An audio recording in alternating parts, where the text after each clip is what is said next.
ഇന്ന് ഞാനിവിടെ കാണിക്കാൻ പോകുന്നത് കപ്പലണ്ടി മിഠായി എങ്ങനെ ഉണ്ടാക്കാവുന്നതാണ്. അതിനുവേണ്ടി ഞാൻ 1 കപ്പ് കപ്പലണ്ടി എടുത്തിട്ടുണ്ട്, 1/2 കപ്പ് ശർക്കര എടുത്തിട്ടുണ്ട്. ഇനി നമുക്കിത് എങ്ങനെയാണ് ഉണ്ടാക്കുന്നത് നോക്കാം. നമുക്ക് ആദ്യം ഈ കപ്പലണ്ടി ഒന്ന് റോസ്റ്റ് ചെയ്തെടുക്കാം. ഒരു പാൻ ചൂടാക്കി അതിലേക്ക് കപ്പലണ്ടി ഇടുക. കപ്പലണ്ടി റോസ്റ്റ് ആയിട്ടുണ്ട്. നമുക്കിനി ഇത് നിർത്തിയിട്ടിട്ട് ഇതിൻ്റെ തൊലിയെല്ലാം മാറ്റി നമുക്ക് ബാക്കി ചെയ്യാം. ഞാൻ കപ്പലണ്ടി നല്ലപോലെ ചൂടാക്കി അതിൻ്റെ തൊലിയെല്ലാം കളഞ്ഞ് എടുത്തിരിക്കുകയാണ്. ഇനി നമുക്കിത് എങ്ങനെയാണ് ഉണ്ടാക്കുന്നത് നോക്കാം. ഒരു പാത്രം അടുപ്പിൽ വെച്ചിട്ട് അതിലേക്ക് നമുക്ക് ശർക്കര എടുക്കാം. എൻ്റേത് ചെറിയ ലൂസായിട്ടുള്ള ശർക്കരയാണ്. ഉണ്ട ശർക്കരയല്ല. അതിനാൽ ഇതിനകത്ത് ഒത്തിരി വെള്ളം ചേർക്കേണ്ട ആവശ്യമില്ല. ഒരു ശകലം വെള്ളം ചേർത്ത് കൊടുക്കുകയാണ് ഞാൻ. ഉണ്ട ശർക്കരയാണെങ്കിൽ ഒരല്പം കൂടെ കൂടുതൽ ഒഴിച്ചു കൊടുക്കുക.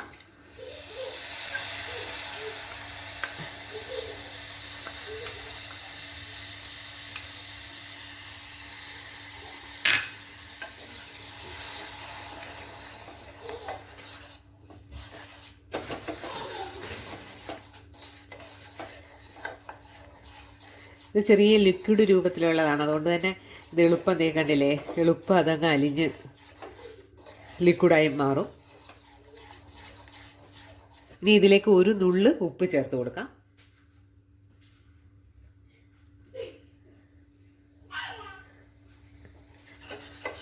ഞാൻ ഒരു നുള്ളാണ് ഇട്ടത്.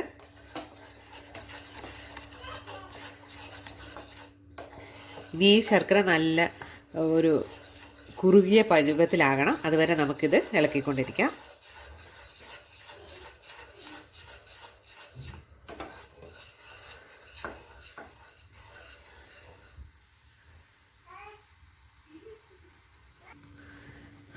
ഉണ്ട ശർക്കരയിൽ സാധാരണ കല്ലൊക്കെ കാണും. അങ്ങനെ ഉണ്ടെന്നുണ്ടെങ്കിൽ അത് അരിപ്പ കൊണ്ട് അരിച്ച് കല്ലൊക്കെ മാറ്റണം. ഇതിനകത്ത് കല്ലൊന്നുമില്ല.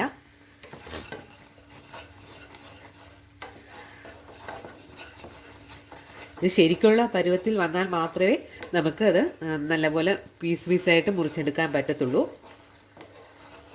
അല്ലെ തണുത്ത പോലെ ഇരിക്കും.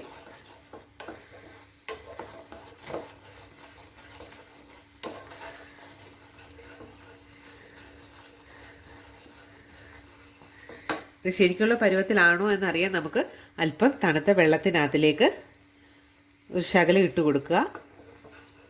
ഇത് ആറിക്കഴിയുമ്പോൾ അത് നല്ല കട്ടി പോലെ ആയിട്ടുണ്ടെങ്കിൽ ആയിട്ടുണ്ട്. ഇതിപ്പോൾ തൽക്കാലം ആയിട്ടില്ല. കണ്ടില്ലേ, ഇത് ലൂസായിട്ട് നമുക്ക് എടുക്കാൻ പറ്റാത്ത രീതിയിലാണ്.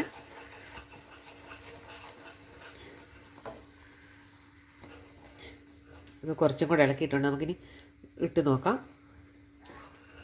ഇത് ആയിട്ടുണ്ട്. ഇതേ കണ്ടില്ലേ, ഇട്ട ഉടനെ അത് നമുക്ക് ഇങ്ങനെ എടുക്കാൻ പറ്റുന്ന രീതിയിലായിട്ടുണ്ട്.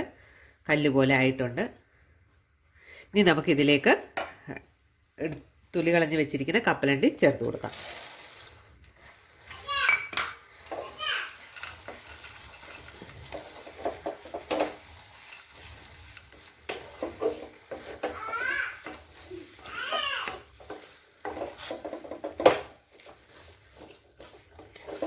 ഒരു ബട്ടർ തേച്ച പാത്രത്തിലോട്ടാകണം. ഏത് പാത്രമാണെങ്കിലും കുഴപ്പമില്ല. പക്ഷെ നല്ലപോലെ ബട്ടർ തേച്ചോ നെയ്യോ ബട്ടറോ എണ്ണയോ എന്താന്ന് വെച്ചാൽ ചേർത്ത് കൊടുക്കുക. എന്നിട്ട് ഇത് നല്ലപോലെ ഇതിലേക്ക് പരത്തുക.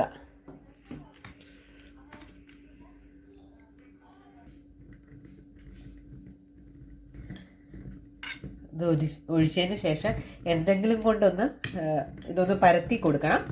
എന്നാലേ അതിനൊരു ഷേപ്പ് കിട്ടത്തുള്ളൂ. ഇത് തന്നെ ആകണമെന്നില്ല. ഒരു ചപ്പാത്തിയുടെ ഉരുട്ടുന്നത് ഇട്ടായാലും ഇതാക്കി കൊടുത്താൽ മതി. ഏത് സാധനത്തിലാണോ നിങ്ങൾ ഇത് ഒഴിച്ചു കൊടുക്കുന്നത് അതിനകത്ത് നല്ലപോലെ ബട്ടർ പുരട്ടണം. എന്നാൽ മാത്രമേ ഇത് ഇളകി കിട്ടത്തുള്ളൂ. ഇതിന് ചെറുതായിട്ടൊന്ന് ആറിയതിന് ശേഷം നമുക്ക് ഒരു പിച്ചാത്തി കൊണ്ട് അതേ ഷേപ്പ് ആക്കി കൊടുക്കണം. ഇതൊന്നും കൂടെ പറയാണ്, ശർക്കരയുടെ പാവ് കാച്ചുമ്പോഴുള്ള പരുവ് നമ്മൾ അന്നേരം വെള്ളത്തിലിട്ട് നോക്കിയതാണ്. ഇത് ഒടിക്കുമ്പോൾ 2 പീസായിട്ട് വരുന്നുണ്ട്. ഇതാണ് ഇതിൻ്റെ പാകം. ഇങ്ങനെ ആയതിനു ശേഷം മാത്രമേ നമ്മൾ അതിനകത്തിലോട്ട് കപ്പലണ്ടി ഇട്ട് കൊടുക്കാവുള്ളൂ. എന്നാൽ മാത്രമേ സാധാരണയുള്ള കപ്പലണ്ടി മുട്ടായിയുടെ ഷേപ്പിൽ നമുക്ക് മുറിച്ചെടുക്കാനും ഒക്കെ പറ്റത്തുള്ളൂ. ഇത് ചെറുതായിട്ട് ചൂടാറിയിട്ടുണ്ട്. ഈ സമയം നമ്മൾ ഇതൊരു ഷേപ്പിൽ ചെയ്ത് വെക്കുക. എന്നിട്ട് ആറിയതിന് ശേഷം എടുത്താൽ മതി. പക്ഷേ ഇപ്പോഴും ഈ ഷേപ്പിലാക്കി വെച്ചില്ലെങ്കിൽ പിന്നെ നമുക്ക് ഷേപ്പ് കിട്ടത്തില്ല, പാടായിരിക്കും.